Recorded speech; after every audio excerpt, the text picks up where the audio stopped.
ओम शांति। आज का विषय सचमुच बहुत सुंदर और बाबा की मूल्य के अनुसार है कि अब समय अंतिम समय की ओर जा रहा है। समय की पुकार है, हो जाओ तैयार।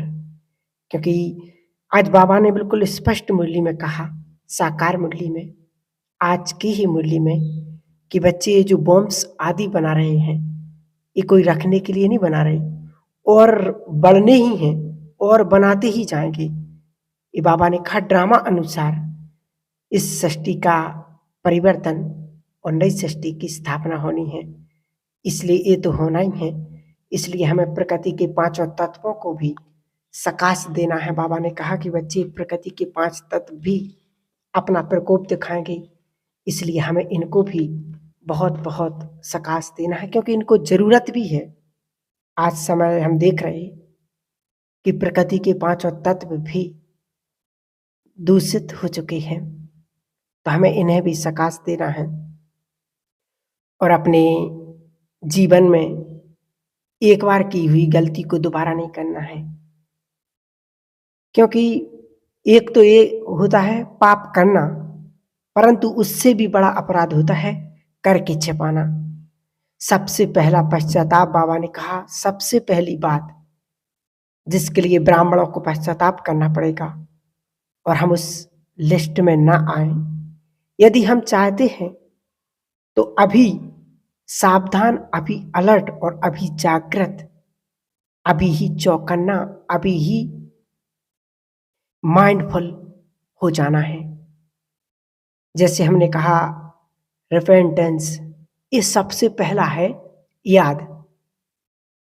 जितना बाबा को याद करना चाहिए था उतना हमने नहीं किया।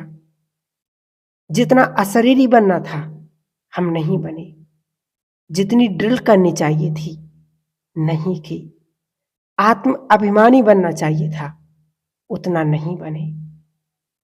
समय था अमृत वेला का, परंतु हम सोए पड़े रहे। अमृत वेला का स्वर्णिम समय था।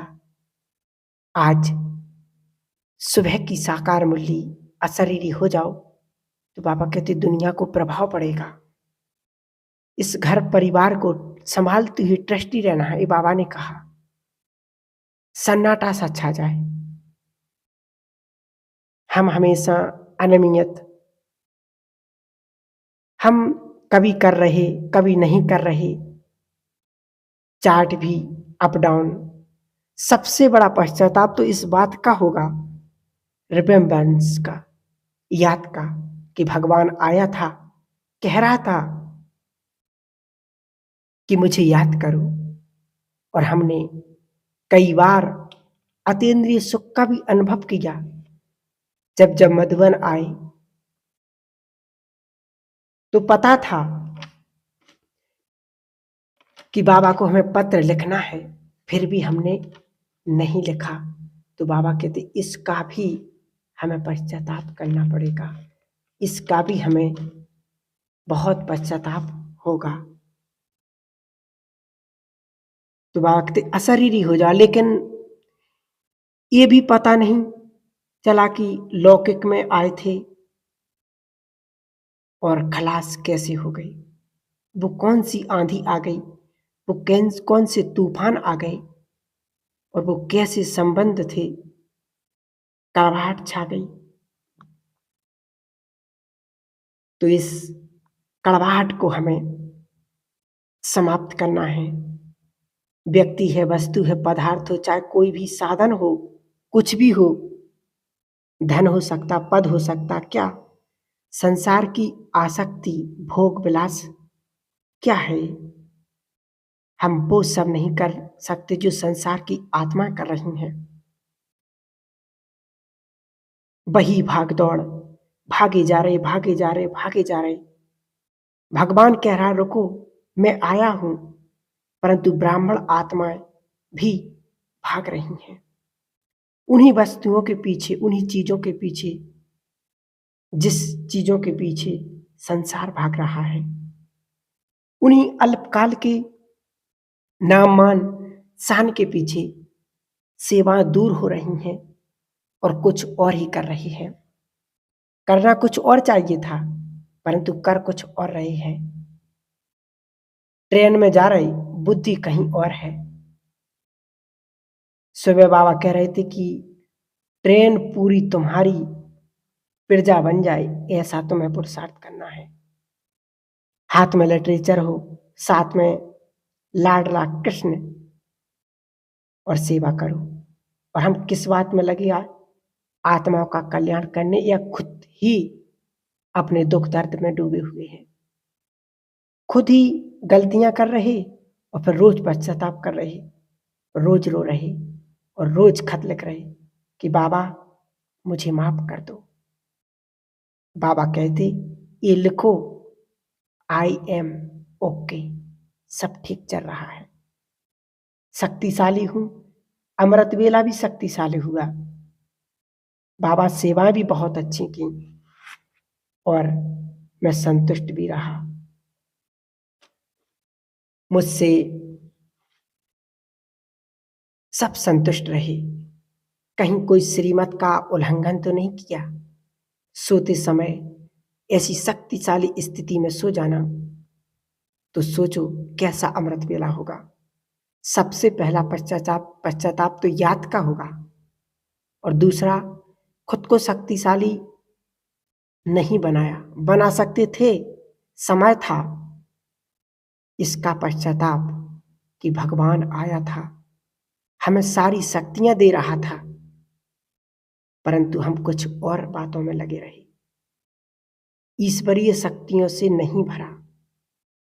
और दर्दनाक सीन सामने आएंगे, भटकती हुई आत्माओं का प्रकोप होगा, तब हम भयभीत हो जाएंगे। बाबा ने कहा खून की नदियां बहेंगी। आज स्पष्ट कहा बाबा ने कि खून की नदियां बहेंगी।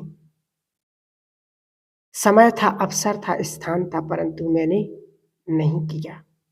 दुख होगा। दूसरा पश्चाताप होगा एम्पावर। मैंने स्वयं को एम्पावर नहीं किया, सशक्तिकरण नहीं किया। ये लक्ष्य रखना है। संगम युग में स्वयं को स्पिरिचुअल पावर से अपने आप को इतना भरना है, इतना भरना है कि किसी और चीज की हमें इच्छा ही ना हो, जरूरत ही ना हो। और तीसरा है पी फॉर प्योरिटी, पवित्रता, ब्रह्मचर्य।